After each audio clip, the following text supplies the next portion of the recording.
El autismo es un trastorno del desarrollo neurológico que afecta la comunicación, la interacción social y el comportamiento. Se conoce como trastorno del espectro autista porque abarca una amplia gama de síntomas y niveles de severidad. Algunas características incluyen dificultad para comprender o usar el lenguaje no verbal, inconvenientes para establecer y mantener relaciones sociales y falta de interés en compartir experiencias o emociones con otros. Es importante destacar que esta condición es extensa y cada paciente es único. El diagnóstico temprano y el acceso a intervenciones apropiadas como terapia del habla, terapia ocupacional y programas educativos estructurados son fundamentales para mejorar las habilidades y la calidad de vida de estos pacientes. Seguimos hablando de autismo y lo veíamos también en la parte anterior. Vemos esas características, esas señales y esa conciencia que hay que crear como sociedad y también como familia y también en el núcleo de la escuela, en la parte escolar, en la educación.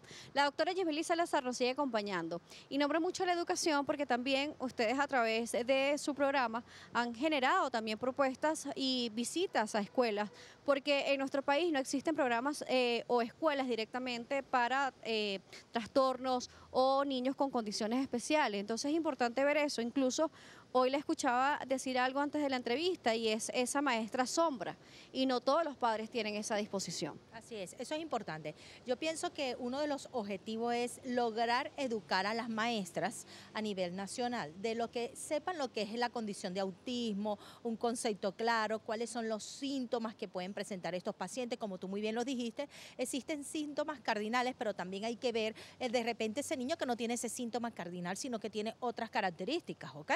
Es importante no solamente ir a darle una charla, sino el seguimiento que debe seguir esa maestra para ver si las estrategias que se le dan aplicadas en el salón de clase vamos a tener los resultados que estamos buscando.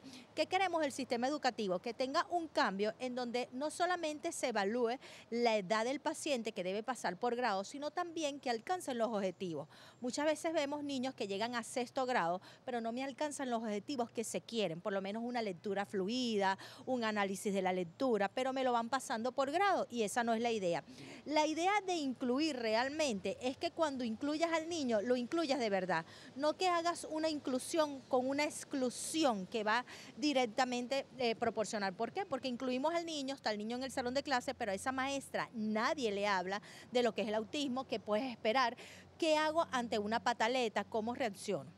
Porque no solamente es un niño, de repente esa maestra tiene 30 niños, de esos 30 niños puede haber niños con epilepsia, puede haber un niñito con síndrome de Down, puede haber un TDAH, pueden haber otras condiciones que requieran también de la atención de esta maestra. Y qué bonito es cuando la maestra se siente atendida, que diga, yo tengo las herramientas, porque ¿a qué le huyes tú?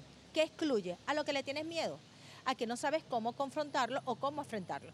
Y que no solamente las charlas queden, Daniela, para el sistema inicial o primaria, lo que conocemos como primaria, sino que también esos profesores universitarios o esos profesores de lo que uno llama el liceo puedan tener también las herramientas, porque de repente ya pasó el niño en su etapa de la infancia, pero llega ese niño en la etapa de la adolescencia, ¿y ahora qué hago?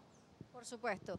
Y vemos también, como nos dice, algún tipo de crisis, por ejemplo, lo que se llama las pataletas, que es la parte más complicada de saber cómo reaccionar, porque a veces se piensa es que es un niño malcriado, es un niño que no está bien educado y se culpa a la educación, no solamente en la escuela, sino también en casa, sino que dicen es que ese padre no ha disciplinado o no le ha enseñado a ese niño para que no haga esas pataletas. Pero ¿cómo hacer para ayudar a ese niño que entra en una crisis, que no sabe cómo expresarle al mundo lo que está sintiendo?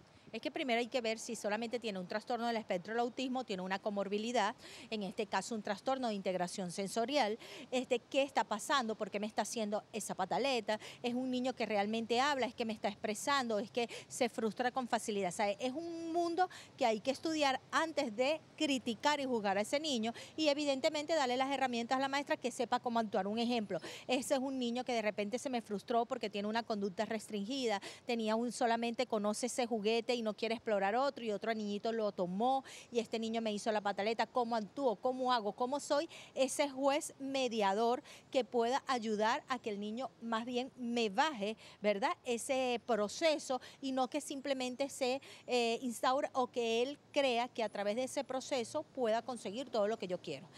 ¿Un niño con autismo debe ser un niño medicado o es un niño que a través de otras terapias puede ayudar a incorporarse en sus actividades? Primero tenemos que individualizar al paciente, no todos los pacientes con autismo tienen que ser medicados, eso es importante. La medicación es parte del tratamiento, pero no quiere decir que el niño tenga autismo es equivalente a que tenga que tener una medicación. Es importante las terapias, en la psicoeducación de los padres es primordial. De nada sirve educar a un paciente, darle la medicación si los padres o la familia alrededor, el entorno está educado. Entonces hay que quitarse ese mito de que paciente con un trastorno del espectro de autismo tiene que llegar una medicación. Hay pacientes que no están medicados, pero de ahí la importancia de individualizar al paciente porque tenemos que ver si este es un paciente que tiene una comorbilidad, ya sea una enfermedad o otra condición que acompaña al trastorno del espectro del autismo, muchas veces enfermedades psiquiátricas, a otros tipos de alteraciones, epilepsia, este es un paciente que va a requerir la medicación. Vamos a irnos nuevamente a una pausa. Regreso estaremos hablando un poco sobre la alimentación, la incorporación a los juegos, a la dinámica y también se nos quedó la parte del adolescente. Vamos a seguir hablando con la doctora Yesbely Salazar, neuropediatra, que nos estará ayudando a entender más sobre el autismo el día de hoy. Nuestras cuentas @salud_gb, @Daniela J. Salas y @neurogisbe. También la pueden conseguir así a nuestra especialista del día de hoy. A la pausa, volvemos.